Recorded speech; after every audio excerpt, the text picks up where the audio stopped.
How's it going, all you lovely Baka boys and girls? It's Anime Baka here once again, coming at you with another Jujutsu Kaisen video. And today we're going to dive deep into JJK's second season. Alright, enough effing around, let's get special.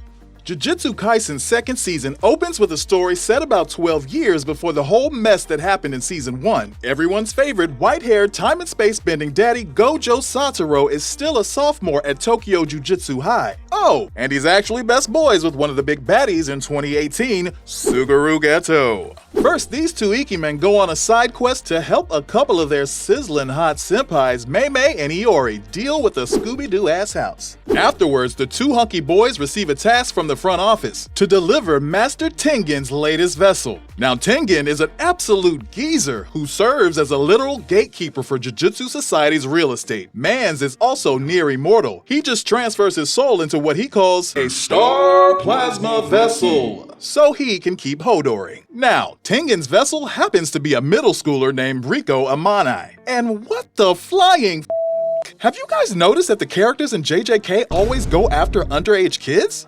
Jesus! Anyway, Brian, we mean Tengen, wants Gojo and Geto to home deliver the girl on his list. Scratch that, because there is no list. Wink, wink. The problem is, Tengenstein has got a couple of overzealous fan clubs who don't want him to go on this anti-aging regimen. Because reasons. One of these clubs is called the TVA, and we can hear Marvel's lawyers salivating over this potential lawsuit. Anyway, the TVA has hired a guy named Toji Zenin. Toji happens to be Megumi's dad, but that's not the point right now. More importantly, he's like the Boba Fett of JJK, except he's not a useless moron. The long and short of it is that Toji is an absolute problem. What he lacks in fancy schmancy weeaboo curse techniques, he more than makes up for it in pure, uncut mastery of beating people's heads in. Soon, Gojo and Geto meet up with Riko and her hot nanny, Kuroi. Tengen tells his two bagmen to wine and dine Riko because she'd be working hard once she reaches Tengen Island. Meanwhile, Toji has hired a few red shirt magic peeps to soften up Satoru Gojo so that he could swoop in and assassinate Riko once our white-haired daddy goes limp. Satoru easily dunks on Toji's freelancers, but they do kidnap Kuroi in the process. So our homies head over to the TVA's HQ back in Okinawa and retrieve her. And hey, they kill two birds with one stone too, as the group chills on the scenic beaches of post-WW2 Okinawa as per their boss's request. A few days later, they go back to Tokyo so that Riko can have the old man inside her. But Toji attacks our heroes before they can reach Tengen's private suite. And just like this swole bounty hunter plan, Gojo's been gassed out enough for Toji to bring down the reigning Jujutsu MVP, leaving him open to get Riko. On the other hand, we find out that Gojo and Geto have been planning on screwing over Tengen. Unlike most Jujutsu sorcerers, these boys are a couple of mavericks. They don't agree with Tengen's whole idea of pretty much killing Riko just so he can continue living. Riko admits she don't want none of that gross Jujutsu geezer meat, and Suguru volunteers to get her out of there. But Toji pops up out of nowhere and puts a slug in the kid's head.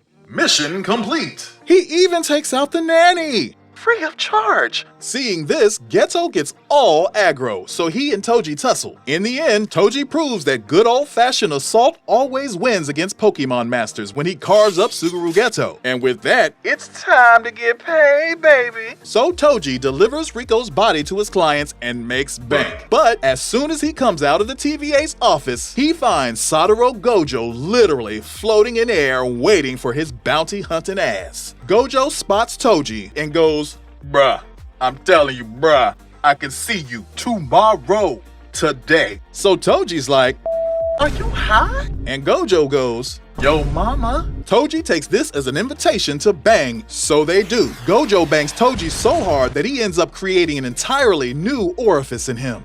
And he dies. Fast forward a year later and Gojo goes from MVP to Hall of Fame caliber talent. Meanwhile, Geto has become a sad boy. So sad, in fact, that he comes up with the brilliant idea to kill every non-sorcerer out there so that Jujutsu people won't have to deal with their And just like that quiet kid from the US who sits in the corner carving peepees on his desk, it doesn't take long before Geto goes on a killing spree. Jujutsu Society demands Geto's execution because of this, of course. Along the way, Gojo meets his old pal, but he's too soft to kill his absolutely 100% platonic life partner. Back in the present. The suspected traitor within Jujutsu Society is revealed to be Kokichi Muta, aka Mecha Maru. You see, Muta was born with an affliction that makes him a savant in Juju magic, but his physical body is softer than Prince Harry at an empty playground. So he cut a deal with Geto for Mahito to give him the bad touch and turn him into Timothy Chalamet in exchange for snitching on Jujutsu Society's business. Mahito and Geto hold up their end of the deal, but Muta tries to double-cross them. A fight ensues, and Muta dies a virgin. A few days later, Geto's gang springs their plan to terrorize Jujutsu Society by sealing off Shibuya during its annual Halloween party. Our heroes cordon off the ward, while Gojo decides to play iso ball and confront Geto's gang alone. But as the old saying goes, it's a trap! Just as Geto had planned, they are able to trap Gojo inside a cursed doodad called the Prison Realm. On the other hand, it is revealed that Geto isn't who he claims to be. Now, we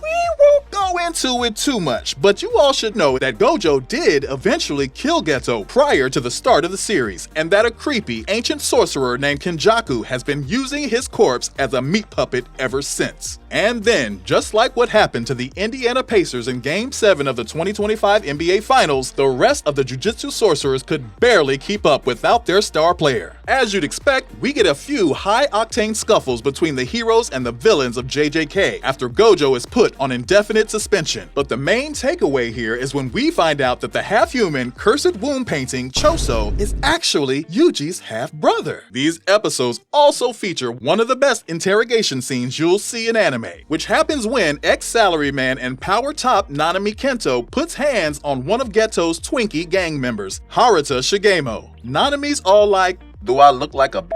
To which Haruta replies, "What?" And Nanami goes, "Say what again? I dare you. I double dare you." And Haruta goes all, "What? No, Daddy, no." Eventually, Geto's gang knocks the out of Yuji and force feeds him Sakuna's creepy dried fingers. This causes Sakuna to awaken, but he makes it known that he don't want to team up with Suguru and the rest of his scrubs. Oh, and by the way, we also beat this kid named Urame in this season. It's really not clear if he's Sakuna's apprentice or butler or whatever, but from what we can tell, Urame's definitely Sakuna's #1 good time boy. So Sakuna challenges the walking cursed pimple Jogo to a sparring match. If Jogo can land a single strike on Sakuna, he'll sign up with them. On a crappier note, Papa Nanami gets caught in the crossfire of one of Jogo's flaming techniques around this time. On the other hand, Sakuna breaks a sweat, but he ultimately pops Jogo. Sakuna then gets bored and starts cruising for a bruising until he finds Megumi, who has just summoned his most powerful Shinigami, Mahoraga. Sakuna drools over Mahoraga, knowing that the creature might prove to be a worthy matchup for him. Well, Sakuna's right. An epic battle ensues, and as you'd expect, them goats gonna goat. And Sakuna comes out on top. Weirdly enough, Sakuna delivers Megumi's body to Shoko, Jujutsu High's resident chain-smoking doctor, to help him recuperate. Even weirder is when Sakuna willingly surrenders control of Yuji's body afterwards. And here's where things get super dark for the series, as we find out that half of Nanami's body turned into a rotisserie chicken after catching Jogo's blast earlier. Still, Blonde Daddy continues to be a model Jujutsu sorcerer and fights off the enemy hordes. This allows the one and only Mahito to rear-end Nanami and grope him. Yuji witnesses Mahito about to execute Nanami, but then Gojo breaks out of the prison realm, jumps into action, looks into the camera and says, "Hands off my bro, creep." Just kidding. Mahito turns Nanami into delicious Haruramon confetti. Yummy.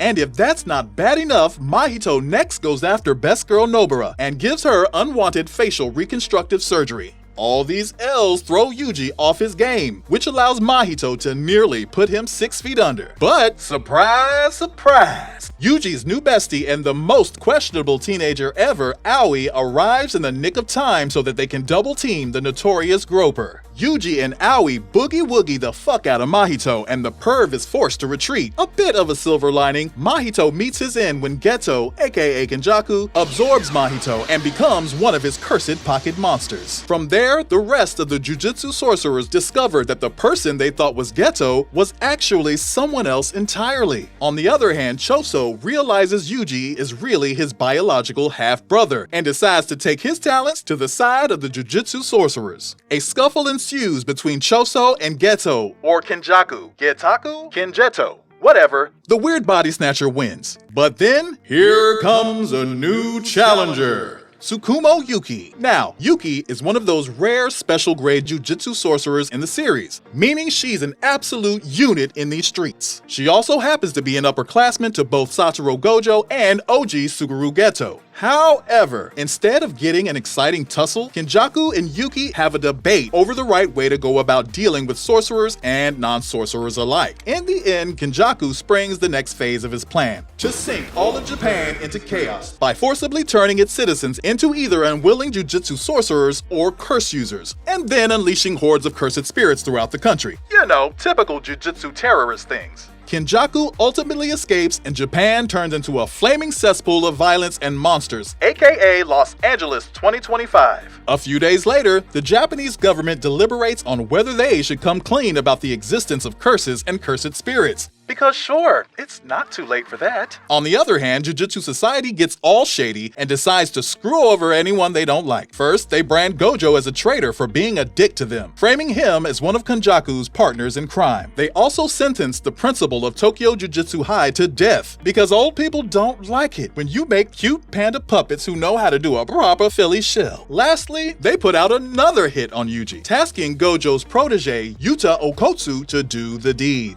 And there you have it, guys. That's Season 2 of Jujutsu Kaisen Explained by Baka. We hope you loved this video. Got any thoughts, suggestions, or threats of bodily harm maybe? Let us know in the comments section below. And please don't forget to like, share, and subscribe to our channel with all your notifications on for more. Take us out, King Yu!